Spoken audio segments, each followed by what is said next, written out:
Chasing Ghost in the Land of Lincoln, Illinois Haunting History. McPike Mansion.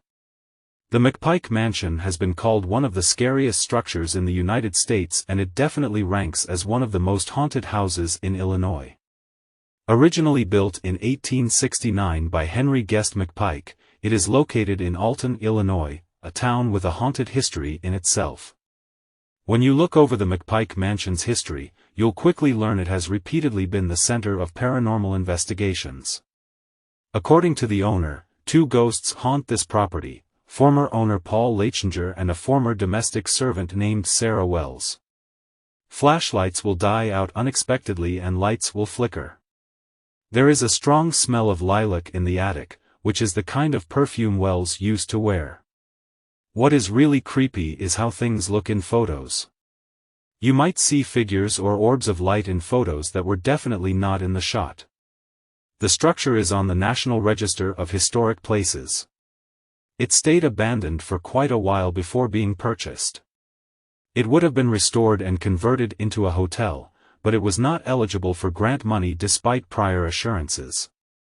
Nevertheless, you can visit and go on a tour of the haunted McPike Mansion in Illinois. There are also annual campouts held in the McPike Mansion. Woodstock Haunted Opera House. There's a haunted opera house in Illinois that patrons love to visit despite its ghostly resident. Located in the charming downtown of a small town, you may have never even heard of this magnificent yet scary place. Locals and area ghost hunters know the story well. This haunted opera house is home to a single ghost who shows up during shows and practices. Her story is sad, but her legacy would scare your pants off. The building is the tallest structure in Woodstock, a small town northwest of Chicago, and is located in the downtown district. Though it was built in the 1880s, due to fires, the historical building has been restored a few times. The spirit rumored to haunt this beautiful place is a ghost who has been named Elvira by theater locals familiar with her tale. Once, she was a beautiful actress with dreams of making it big.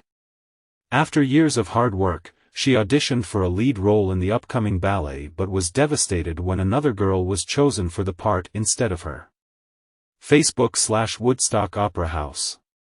Be warned, we're getting to the graphic stuff. Elvira then committed suicide by jumping from the highest tower of the building and landing on the street below. Her depressed ghost seems to continue to walk the earth. Today many speak of seeing a woman with long, yellow hair who disappears.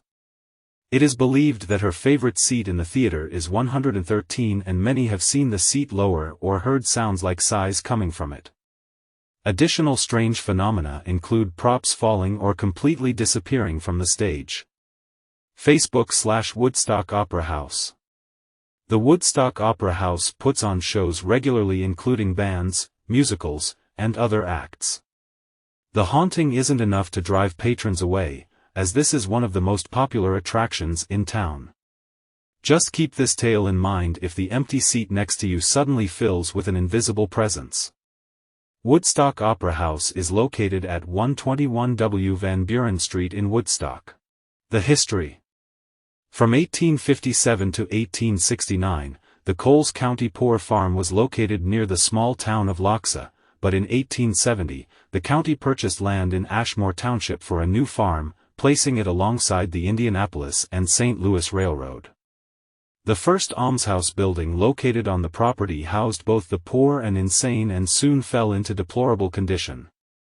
It was unsafe and unsanitary, and in 1911, it was condemned by the State Board of Charities. Many of the residents died during the first almshouse's years of operations and were buried in a graveyard on the north side of the property. A new almshouse was built in 1916 and operated for many years, bringing hope to the destitute and allowing many to work for their bed and board, farming and caring for the livestock on the county land. Ashmore Estates, as it was called, was finally sold by the county in 1959, and it was opened as a private psychiatric facility. In October 1964, after only 5 years in operation, the psychiatric hospital closed down because of debt. The institution reopened in 1965, but changed its focus from a private facility to one that accepted patients from state mental institutions. The hospital became overcrowded and there was a need for more space and a new wing, but money would not be appropriated for construction until 1977. Work was not completed until the 1980s. By that time, it was too late. Due to money shortages and problems with licenses, the Illinois Health Facility Planning Board closed the facility. By April 1986, the inmates had been transferred to other hospitals and Ashmore Estates closed its doors. 3 years later, an attempt was made to open Ashmore Estates again as a mental health facility for teenage boys, but the Ashmore Village Board denied the request due to fire safety issues and public opposition. In 1998, a Sullivan, Illinois man purchased the property to remodel into a home, but continuous vandalism and break-ins forced him to abandon the plan. Finally, in 2006, the former asylum was purchased by a private owner, but unfortunately, tornado damage and other setbacks forced the sale of the building to a new owner, who has also opened it up for paranormal investigations. Quaint and unassuming Bethel Cemetery sits nestled among rolling hills, picturesque farms, and new housing developments at the junction of East County Road 1020E and East County Road 600N south of the Coles County Airport. Its legend is little known even to locals, and many merely pass by on their way home or on a Sunday drive through the wooded hills unaware of the strange tale. Even if they were aware of the legend, they might not recognize this particular cemetery as being home to such a gruesome story. At first glance, much of the cemetery has the same carefully trimmed lawn and identical rows of granite headstones as hundreds of other modern rural cemeteries. But a careful examination of the grounds reveals some interesting features. Off to the right of the main gate, just outside the tree line, lies the old section of the cemetery. 2 large oak trees stand guard over the faded or fallen headstones. Many of the remaining markers, as well as an assortment of items left there over the years, lay inside the woods among overgrown weeds. A large collection of stones, having been previously knocked down, is propped up haphazardly against one of the large oaks. Depending on the storyteller, it will either be simply strange or downright macabre. There once was a little girl of about 8 or 9 years of age, the year in which the story takes place changes, who loved her rag doll, the typical version goes. The girl died, some say of an illness, others say murder. In the case of illness, she asked to be buried with her doll. In the case of murder, her dying wish went unknown or was ignored. Advertisements. Report this AD. In all versions, the girl, who was never separated from her favorite toy in life, was eternally separated from it in death. In some adaptations, the doll forever searches for the girl's grave. In others, the girl's ghost forever searches for the doll, which was lost in the cemetery. In a third version, the doll appears every night to look for the girl's killer. The doll is also said to hang from the oak tree near her grave, where it waits to drop down on unsuspecting trespassers. Elements of the Ragdoll Cemetery story do reflect harsh realities. Many children died in the 19th century, and local cemeteries are scattered with the graves of those who passed on before their time. Bachelor Grove Cemetery. Bachelor Grove Cemetery is one of the oldest and most storied cemeteries in the Chicago metropolitan area. In 2012, it was featured on a popular paranormal-themed television show, which spread the cemetery's notoriety to the furthest corners of the United States.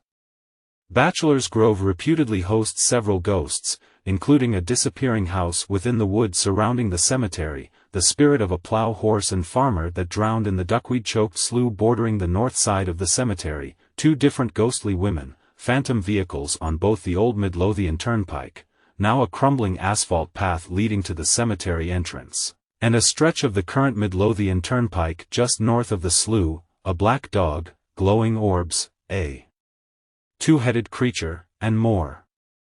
The slough is also reputed to be a former corpse dumping ground for the mafia, and it's not difficult to imagine 1920s-era sedans on the Midlothian Turnpike slowing to dump the weighed bodies of mafia victims into the slough before speeding back to Chicago. The remains of house foundations and wells in the woods to the west of the cemetery further lend mystery to the land. Yet beneath the stories is a historic cemetery that has suffered from decades of neglect and abuse. Headstones and monuments are toppled, missing, or moved to other parts of the cemetery, and it was once normal to navigate knee-high grasses, down trees, and trash to get a look at the monuments. The Congress Plaza Hotel. The Congress Hotel, officially called the Congress Plaza Hotel and Convention Center, is a striking sight along the Michigan Avenue street wall downtown. Its red neon sign is particularly resplendent at night, especially when seen as a backdrop to Buckingham Fountain during the summer. But have you ever actually been inside? The hotel at 520 South Michigan Avenue opened in 1893, in anticipation of the World's Columbian Exposition in Chicago. It was originally called the Auditorium Annex as an adjunct to the auditorium building across what is now Ida B. Wells Drive. The original conception was an annex with a facade designed to complement Louis Sullivan's auditorium building across the street, at the time housing a remarkable hotel, theater, and office complex. The auditorium annex was built by hotel developer R. H. Southgate, and the first section, or the North Tower, was designed by architect Clinton Warren, with the renowned Dankmar Adler and Louis Sullivan serving as consultants, the hotel website reports. It included a marble underground tunnel to the auditorium building called Peacock Alley, but the Congress Hotel also has a long-standing reputation as the home of ghosts. There have been many documented suicides at the hotel, too many to try to start a comprehensive list. One of the most infamous suicides was that of Spanish-American War veteran Captain Louis Ostium of the 1st United States Artillery. It happened on April 8, 1900, when the hotel had only been in business about 7 years. It was the eve of Ostium's wedding, and he was staying at the hotel by himself. He took a gun to his head, pulled the trigger, and ended his life, with no suicide note and no apparent reason given for the suicide. As noted in a Chicago Tribune report reproduced online by Dr. Neil Gale, 2 wedding rings were found in the room with Ostium's body. Ostium was suffering from a late-night terrors brought on by war trauma that could have been to blame for his suicide. Sightings of Ostium's ghost have been reported throughout the building. He is known as the Shadow Man of the Congress. But that is only one out of the many sightings at Congress Hotel. Alton State Hospital. Alton State Mental Hospital is one of history's only mental hospitals from the early 1900s that's still in operation today. The patients of the Alton State Hospital were subjected to cruel and inhumane treatments under the guise of medical progress. Patients unlucky enough to land within its thick walls found themselves victim to the abuse that Alton State Hospital was famous for. As with any hospital, death and sorrow ran deep within the veins of Alton State Hospital. The energy felt here by the patients has stuck around, and the energies of former patients is a key ingredient for souls refusing to give up contact with the physical world. Today, staff at the current Alton Mental Health Center have had some of the strangest experiences of all. Photo shows rows of hospital beds in black and white. Beds similar to these were where patients of Alton State spent their nights. Source: Cleveland Historical. Alton State Hospital earned a reputation for mistreating patients, subjecting them to crude treatments that sometimes lasted hours or days. Considered cutting-edge treatment at the time, would be labeled as torture today.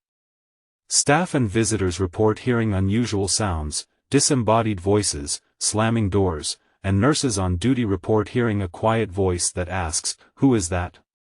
Others report the sensation of being touched, and one photo even showed a bright orb with a vision of a man's face in agony. While the facility is still operational today, ghost investigators who manage to visit are told by spirits to get out, promptly being pushed out of the room. Alton is considered one of the most haunted small towns in America. Its sordid past of tragedy, murder and death have led to Alton's extremely haunted present. Several locations in Alton are said to be haunted, including the infamous McPike Mansion, the First Unitarian Church, and the Milton School. The city itself has even been featured in countless articles and TV shows, and Mark Twain once referred to Alton, Illinois as a dismal little river town. It's no surprise that one of Illinois' most haunted hospitals is located in one of America's most haunted small towns. Alton has seen the likes of Civil War battles, and was even an integral part of the Underground Railroad. Alton State Hospital offers just a glimpse of the hauntings that Alton has to offer. Have you ever visited Alton or Alton State Hospital? Did you have any strange experiences while visiting the town or the facility? The Barnes Mansion. Built in 1893 by industrialist W. F. Barnes, the mansion is part of Burpee Museum of Natural History and home to what are said to be ghostly occurrences. What is described as a woman in a 1900s dress is sometimes seen standing in a second-floor window. There's also been reports of unexplained music playing. The mansion is now used for office space and as an event venue. Near the corner of East State and 9th Streets, the 1863 Italianate Briggs Mansion is one of Rockford's oldest homes and reportedly one of creepiest places in town. Visitors have reported hearing sounds of a child playing with toys and bouncing a ball down the staircase, yet there are no toys on the property. Others say an apparition that resembles a little boy is sometimes seen inside the mansion. The property is now vacant after years as a popular wedding venue. Haskell Park. In 1896, a man named James French stalked his estranged wife at Haskell Park before killing her inside a nearby house where she ran for help. French was later convicted of murder and became Rockford's third public hanging. People have since claimed to see unexplained shadows and a dark figure without a face standing on the Court Street side of the park. Stay tuned for more upcoming haunted history around the world.